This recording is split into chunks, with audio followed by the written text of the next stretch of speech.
Hello दोस्तों, आप सभी का हमारे चैनल पर स्वागत है। दोस्तों, हमारे भारत में बहुत से लोग ऐसे हैं जो बेघर हैं, जैसे कि कोई भिखारी या कचरा कूड़ा उठाने वाले। ये बात है 1985 की। मुंबई के सायन इलाके में फुटपाथ पर कुछ लोग रात के समय में सोए हुए थे, लेकिन अचानक वहां पर एक हैवान आता है जो वहां फुटपाथ पर अकेला सोया हुआ था। उसके ऊपर वो निर्दय हैवान एक बड़ा सा पत्थर मारता है। वो आदमी चिल्लाता है, लेकिन दूर दूर तक कोई उसकी आवाज सुनने वाला नहीं था।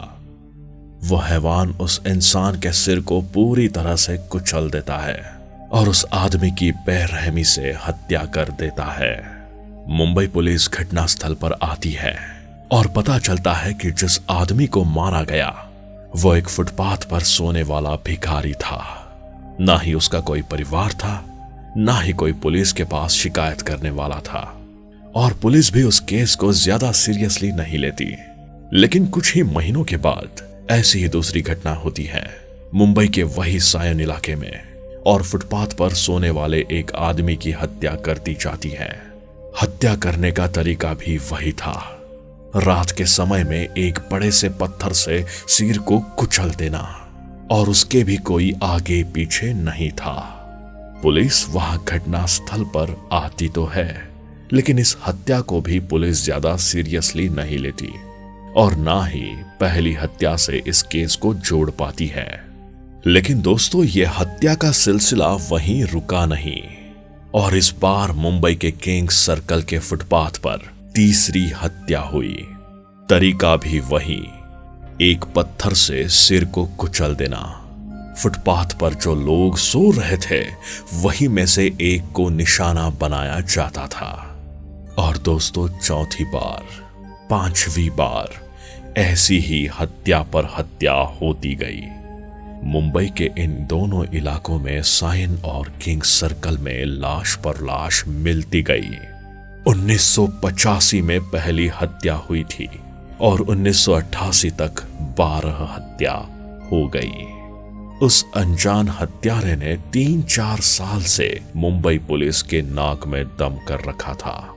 हर बार वही फुटपाथ पर सोने वाले गरीब लोगों को निशाना बनाया जाता रहा। हत्या करने का तरीका भी वही होता था, एक बड़े से पत्थर से सिर को कुचल देना और आदमी को मार देना। हत्यारा इतना शातिर था कि हत्या ऐसे ही लोगों की करता था जिसके आगे पीछे कोई नहीं था। और हैरानी की बात तो ये थी कि इतनी हत्याएं हुई फिर भी हत्यारे को नहीं देखा गया। पुलिस को भी कोई ऐसा सबूत नहीं मिला जिससे वो हैवान पकड़ा जाए। पुलिस के पूछताछ करने पर पता चला कि किसी ने कभी भी हत्या होते हुए नहीं देखी थी। सायन और किंग्स सर्कल इलाके में कुछ हत्या के बाद पुलिस रात भर पेट्रोलिंग करती थी। फुटपाथ पर सोने वाले लोगों के अंदर भी डर था, उसमें से भी रात भर कोई ना कोई जागता था। लेकिन इसके बावजूद किसी ने भी एक भी हत्या होते हुए नहीं देखी, और ना ही इन 12 हत्याओं में से एक भी हत्या को रोका जा सका। हत्यारा इतना शातिर था कि एक के बाद एक कत्ल करता गया और उसने किसी को भी पता नहीं चलने दिया। मुंबई में फुटपाथ पर मौत का सिलसिला 1988 के बाद रुक गया था, और ये मुंबई पुलिस और फुटपाथ पर सोने वाले लोगों के लिए राहत की बात थी। लेकिन अब बारी थी कोलकाता की। जी हां दोस्तों, 1989 कोलकाता में हावड़ा ब्रिज के पास फुटपाथ पर वही घटना घटित हुई जो मुंबई के फुटपाथ पर हुई थी। कोलकाता के हावड़ा ब्रिज के फुटपाथ पर सो रहे लोगों में से एक की हत्या वैसे ही की जाती है जैसे मुंबई में हत्याएं की गई थी। वही फुटपाथ पर सो रहे लोगों को निशाना बनाया गया, हथियार भी वही अपनाया, एक बड़ा सा पत्थर लेके सिर पर मारना। और जो मरने वाला होता है उसका भी कोई परिवार नहीं होता जो पुलिस से शिकायत कर सके। लेकिन क्या ये वही हैवान था जिसने मुंबई की सड़कों और फुटपाथ पर दहशत फैलाई थी, या फिर कोई और था? क्योंकि दोस्तों मुंबई में जो घटना हुई वो घटना मीडिया में भी बहुत चली थी। अब मुंबई और कोलकाता आसपास तो है नहीं कि हत्यारा कभी एक शहर से दूसरे शहर जा सके। कोलकाता पुलिस एक्शन में आती है और वो फुटपाथ पर सो रहे लोगों को भी अलर्ट करती है और किसी को भी अकेले सोने से मना करती है। कोलकाता पुलिस रात भर पेट्रोलिंग शुरू कर देती है। लेकिन दोस्तों हैवान बड़ा शातिर था। कुछ दिनों बाद एक और हत्या होती है, वही कोलकाता की सड़कों पर। वही तरीका, वही फुटपाथ पर सो रहे लोगों को रात के समय में एक बड़े से पत्थर से बड़ी बेरहमी से मारना। क्या दोस्तों ये सिर्फ एक ही इंसान का काम था या पूरी गैंग थी? दोस्तों पुलिस वालों का कहना था कि कोई अगर अकेला इंसान है जो हत्या करता है तो वो बहुत तगड़ा होगा, क्योंकि कोई कमजोर इंसान 30-40 किलो का पत्थर उठाकर किसी को मार नहीं सकता।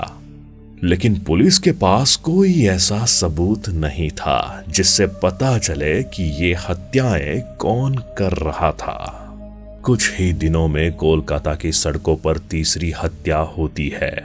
पुलिस इस बार भी स्टोनमैन को हत्या करने से रोक ना सकी। ना ही पुलिस कभी उस सीरियल किलर के खिलाफ कोई सबूत जुटा पाती थी। ना चेहरा मालूम पड़ा, ना ही उसका नाम। पर दोस्तों उसको एक नाम दे दिया गया।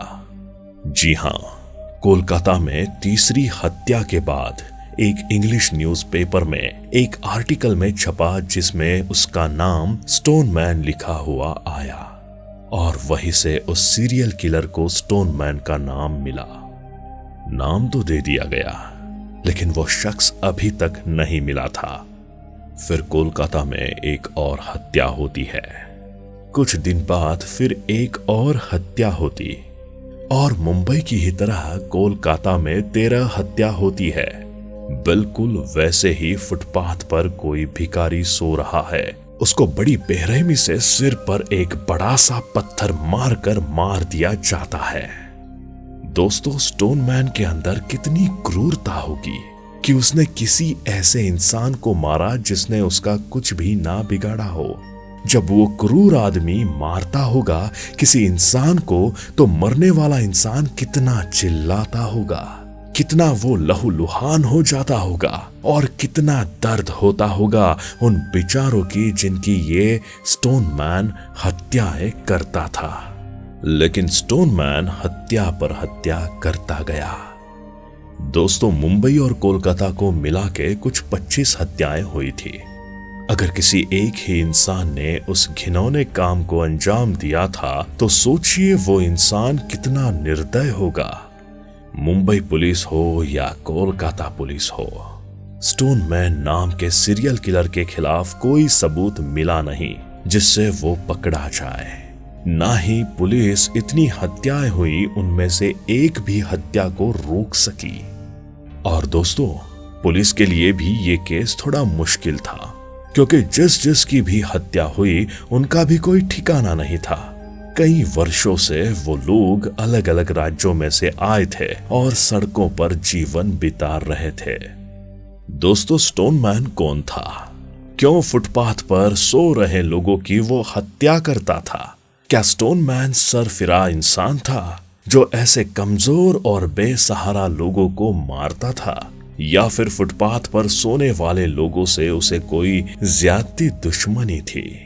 ये सब एक रहस्य बन के रह गया, क्योंकि आज तक स्टोनमैन पकड़ा नहीं गया और कभी कोई ऐसा सबूत भी नहीं छोड़ा जिससे ये पता चल सके कि क्या ये किसी अकेले इंसान का काम था या इसके पीछे किसी बड़ी शक्ति का हाथ था। और मुंबई पुलिस हो या कोलकाता पुलिस हो, स्टोनमैन की गुत्थी नहीं सुलझा पाए। ये राज एक राज बनकर ही रह गया कि आखिर कौन था वो सीरियल किलर स्टोनमैन। दोस्तों क्या ये कहानी मुंबई और कोलकाता तक ही सीमित थी? जी नहीं दोस्तों, एक बार फिर 2009 में गुवाहाटी में भी ऐसी घटना देखने को मिली। सड़कों पर सो रहे लोगों को एक बड़े से पत्थर से मारना जो मुंबई और कोलकाता में हुआ था, बिल्कुल वैसा ही। और एक नहीं दूसरी भी हत्या हुई और तीसरी बार भी हत्या हुई। लगातार 3 हत्याएं स्टोनमैन की सीरियल किलिंग के बारे में याद दिलाती थी। न्यूज़पेपर में भी छपा था स्टोनमैन इज बैक, लेकिन 3 हत्या होने के बाद फिर वहां कोई हत्या नहीं हुई। और हां दोस्तों, गुवाहाटी से भी कोई पकड़ा नहीं गया। क्या दोस्तों गुवाहाटी में भी वही स्टोनमैन रहा होगा? वो तो आज भी पुलिस के लिए जानना मुश्किल है और सरकार के लिए भी। स्टोनमैन पर आधारित एक फिल्म भी बनी है जिसका नाम है द स्टोनमैन मर्डर्स। ये फिल्म 2009 में आई थी। इस फिल्म में मुंबई में जो हत्याएं हुई वही दिखाया गया है और आधी फिल्म काल्पनिक है। उस फिल्म में आखिर में दिखाया गया है कि पुलिस यूनिट का ही एक आदमी सारी हत्याएं करता है, लेकिन ये कोई सच नहीं है। दोस्तों, ये सिर्फ एक फिल्म है और फिल्मों को अच्छी एंडिंग देने के लिए काल्पनिक चीजें डाली जाती है। दोस्तों, आपको इस स्टोनमैन की कहानी कैसी लगी हमें कमेंट में जरूर बताएं और ये भी बताएं कि आपका इस सीरियल किलर स्टोनमैन के बारे में क्या कहना है। ऐसे और वीडियोस देखने के लिए हमारे चैनल को लाइक और सब्सक्राइब जरूर करें।